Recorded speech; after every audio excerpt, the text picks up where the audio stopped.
Halo, aku Liga Elsipana. Halo, aku Yesa Nursita. Halo, aku Fatan Zayanti. Halo, aku Nabila Putri Andriani. Kenalkan, nama saya Oriza Tori Sitanggang. Dengan 3 digit NPM terakhir 032. Dengan 3 digit NPM terakhir 033. Dengan 3 digit NPM terakhir 034. Dengan 3 digit NPM terakhir 058. Dengan 3 digit NPM akhir 297. Dari kelompok 1. Tepung meat bone meal. Tepung tulang sapi memiliki nama ilmiah bone meal atau meat and bone meal dalam bahasa Inggris. Dalam bahasa Latin, tepung tulang sapi dapat disebut sebagai Farina osseum bovinorum.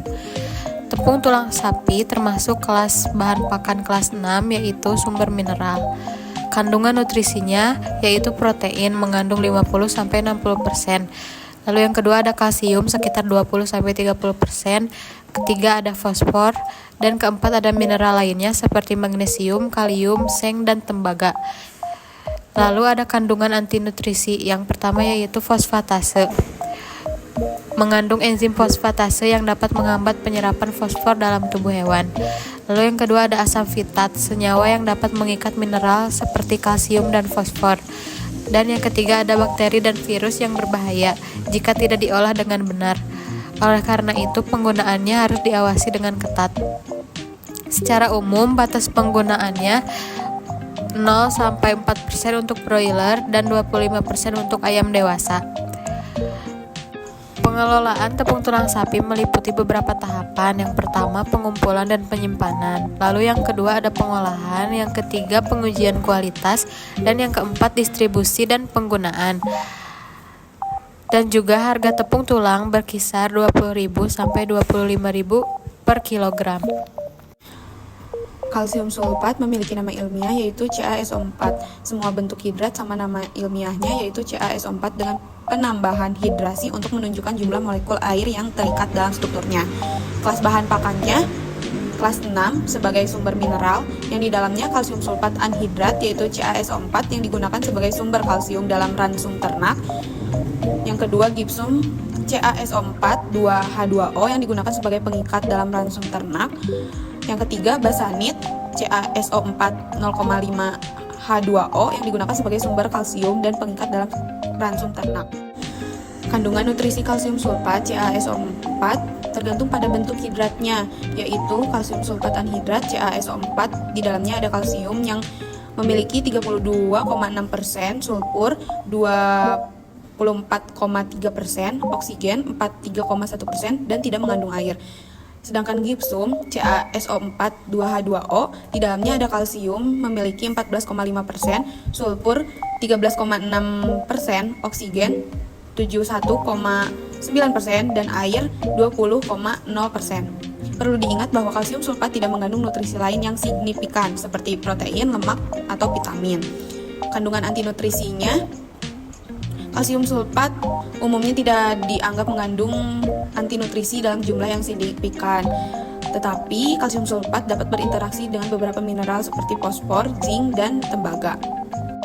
Batas penggunaannya tidak ada regulasi khusus di Indonesia yang secara eksplisit mengatur batas penggunaan kalsium sulfat CaSO4 dalam pakan ternak.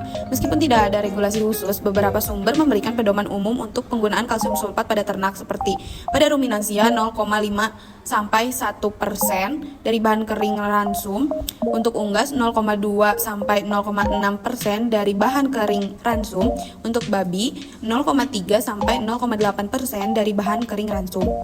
Pengelolaan bahan pakan kalsium sulfat, yang pertama pemilihan kalsium sulfat, yang kedua penyimpanan, yang ketiga pencampuran, yang keempat pemberian pakan, yang kelima pemantauan. Dan untuk harganya 1.500 per kilogram. Nama bahan pakan yaitu premix sapi yang dimana tidak memiliki nama ilmiah karena campuran dari beberapa mineral dan vitamin. Kelas bahan pakannya yaitu kelas 6 yang termasuk sumber mineral. Kandungan nutrisinya ada 4. Yang pertama, vitamin A, C, dan E yang dimana vitamin A membantu memperbaiki daya tahan tubuh. Vitamin E dan C juga berperan dalam memperkuat sistem kekebalan tubuh. Yang kedua, vitamin B kompleks yang membantu metabolisme tubuh dan berkontribusi pada kesehatan secara keseluruhan. Yang ketiga, asam amino seperti metionin dan lisin memiliki multifungsi termasuk meningkatkan kualitas dan kuantitas produk. Yang keempat, mineral dalam premix yang mendukung pertumbuhan dan kesehatan ternak serta kualitas produk. Kandungan antinutrisinya ada 5, yaitu yang pertama pitat, yang kedua goitrogen, yang ketiga tanin, yang keempat saponin, yang kelima alkaloid. Batas penggunaannya secara umum, premix sapi biasanya berkisar antara 0,25% hingga 1% dari total ransum, yang dimana sapi perah 0,5 sampai 1%, sapi potong 0,25 sampai 0,5%, sapi muda 0,5 sampai 1%, sapi tua 0,5 sampai 0,75% dari seluruh total ransum. Pengelolaannya yang pertama, pemilihan premix yang tepat, yang kedua, dosis dan cara pencampuran yang tepat, yang ketiga, penyimpanan dan pengelolaan yang tepat, dan yang keempat, pemantauan serta evaluasi. Untuk harganya 20.000 per kilogram. Kulit kacang tanah. Nama ilmiah dari kulit kacang tanah yaitu Arachis hypogaea. Kelas bahan pakan kulit kacang tanah termasuk dalam kelas bahan pakan serat tinggi atau bahan pakan limbah agroindustri dan termasuk ke dalam kelas bahan pakan kelima yaitu sumber protein. Adapun kandungan nutrisi dari kulit kacang tanah yaitu serat kasar sebesar 40-50%, protein kasar 6-10%, lemak 1-3%, karbohidrat 20-30%, abu 3-5%, energi metabolisme sekitar 1.500-2.000 kilokalori per kilogram. Kulit kacang tanah memiliki kandungan serat yang sangat tinggi yang membuatnya kurang efisien sebagai sumber energi utama, namun bisa digunakan sebagai sumber serat tambahan dalam pakan ternak. Adapun kandungan antinutrisi yaitu tanin, asam pitat, dan lektin. Lanjut, ada batas penggunaan kulit kacang tanah. Penggunaan kulit kacang tanah dalam pakan ternak biasanya dibatasi hingga 10-20% dari total ransum untuk menghindari efek negatif dari kandungan serat yang tinggi dan antinutrisi. Untuk unggas disarankan tidak lebih dari 10% dari total pakan. Untuk ruminansia, sapi, kambing, domba bisa lebih tinggi hingga 20% karena kemampuan mereka dalam mencerna serat lebih baik dibandingkan monogastrik, unggas, dan babi. Adapun pengolahan bahan pakan yaitu pengeringan, penggilingan, dan fermentasi dan pencampuran dengan bahan pakan lain. Pengelolaan yang baik akan memastikan kulit kacang tanah bisa digunakan secara optimal dalam formulasi pakan ternak, memberikan manfaat sebagai sumber serat dan energi tambahan tanpa mengorbankan kesehatan dan performa ternak. Susu bubuk Afkir memenuhi syarat sebagai pakan tambahan pada beberapa macam ternak karena mudah didapatkan, harga relatif terjangkau, tidak bersaing dengan kebutuhan manusia, dan komposisi gizinya memadai. Susu bubuk Afkir merupakan susu yang sudah tidak dipakai atau tidak dikonsumsi lagi oleh manusia. Selain itu, harga juga lebih murah bila dibandingkan dengan harga susu yang tidak diafkir.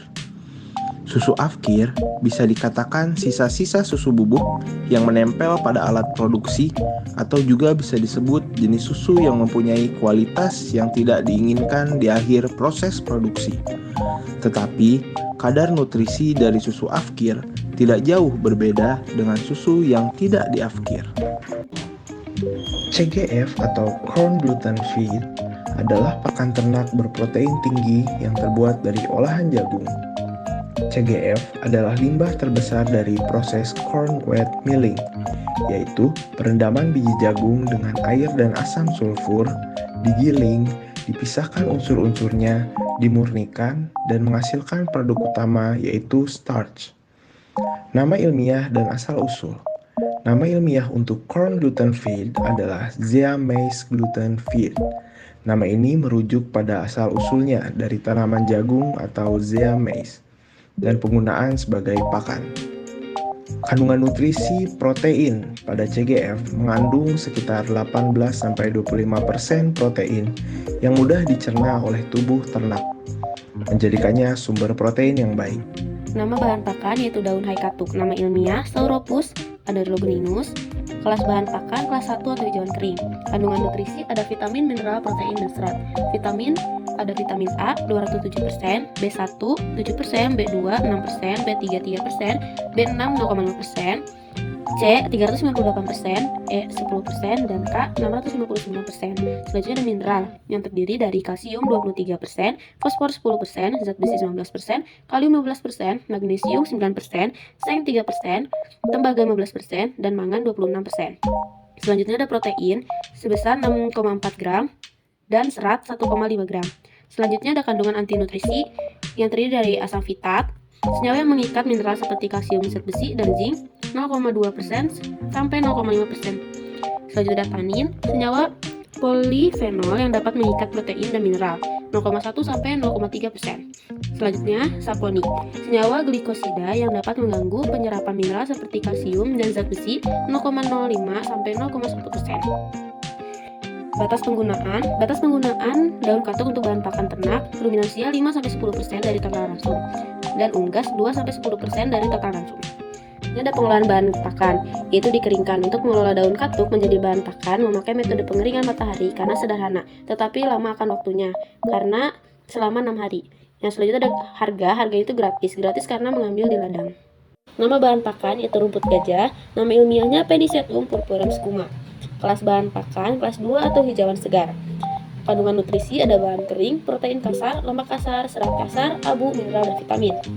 Bahan kering 19-25%, protein kasar 8-12%, lemak kasar 1-2%, serat kasar 30-35%, abu 10-12%, mineral yang terdiri dari kalsium 0,4-0,6%, fosfor 0,3-0,5%, dan kalium 1,5-2,0%. Selanjutnya ada vitamin yang terdiri dari vitamin A, vitamin B1, vitamin B3, vitamin C. Selanjutnya ada kandungan antinutrisi yang terdiri dari asam-fitat, tanin, saponin.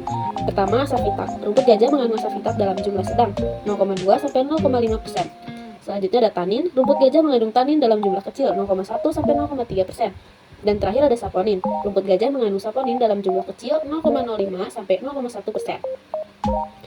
Batas penggunaan rumput gajah untuk bahan pakan ternak, ruminansia 80% dari total kebutuhan pakan dan non-ruminansia 50% dari total kebutuhan pakan. Selanjutnya, pengolahan bahan pakan, yaitu dikeringkan. Untuk mengolah rumput gajah menjadi bahan pakan memakai metode pengeringan matahari karena sederhana, tetapi lama akan waktunya, yaitu 6 hari. Selanjutnya ada harganya gratis karena mengambil di ladang KSPTP.